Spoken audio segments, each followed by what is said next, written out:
wabarakatuh. Bismillah, alhamdulillahilladzi a'tama ala ibadihil manah. Asyhadu an la ilaha illallah wahdahu la syarikalah. Allahumma sholli wa sallim ala abdika wa rasulika wa ala alihi wa ashabihi hudatil anam wa mansabihil dhulam. Amma ba'd. Hadratal kiram wal fudala, para alim ulama, para kiai, para ustazah, sesepuh bini sepuh yang kami ta'zimi, kami muliakan, dan sahabat ngaji SRJ yang berbahagia. Alhamdulillah, syukurillah, senantiasa kita panjatkan kehadirat Allah Subhanahu wa taala, karena berkat taufik hidayahnya, kasih sayangnya, kita dapat bertemu kembali dengan Ramadan tahun ini. Semoga Allah mempertemukan kita dengan Ramadan berikutnya. Amin amin ya rabbal alamin. Salat ma'asalam senantiasa kita sanjungkan kepada junjungan kita Nabi Muhammad sallallahu alaihi wasallam. Semoga kita termasuk umatnya yang akan mendapatkan syafaatnya kelak di yaumil qiyamah. Amin ya rabbal alamin. Sahabat SRJ rahimakumullah, kali ini kita akan membahas mengenai memaknai keberkahan Ramadan dengan mendorong manusia untuk berbuat ihsan. Sesungguhnya apa itu ihsan? Ketika seseorang menginginkan sampai pada tahapan ihsan, tentunya orang tersebut harus melalui yang namanya Islam ataupun iman.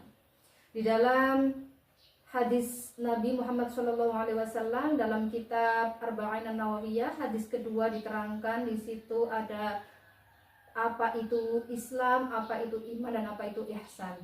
Tentunya sudah semuanya teman-teman pasti sudah tahu apa itu Islam. Islam adalah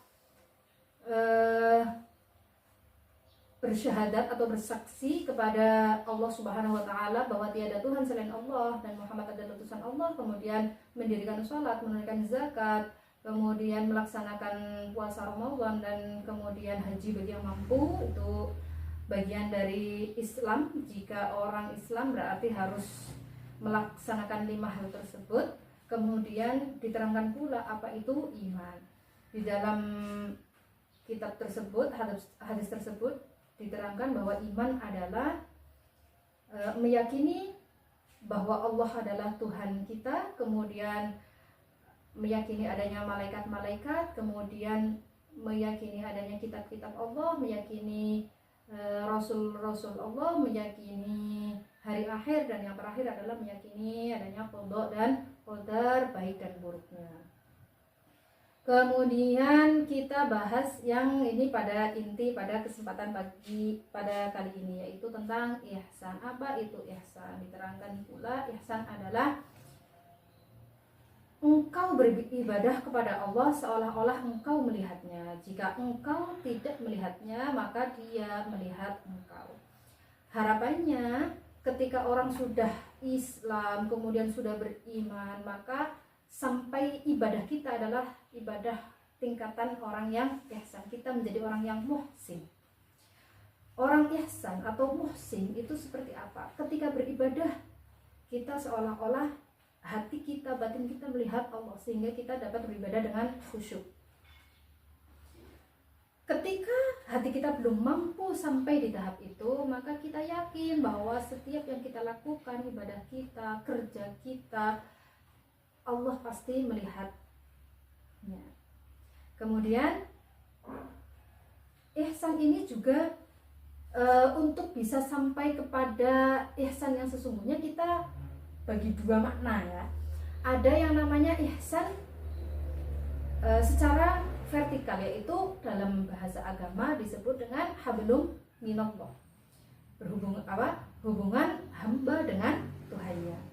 Harapannya orang yang ihsan akan beribadah dengan khusyuk, dapat beribadah dengan khusyuk, dengan indah, tanpa pamrih. Ibadah karena cinta, ibadah karena rindu, ibadah karena hanya mengharap ridho, mengharap kasih sayang Allah Subhanahu wa taala. Kemudian ibadah secara horizontal, yaitu ibadah hubungan manusia dengan makhluk Allah yang lainnya.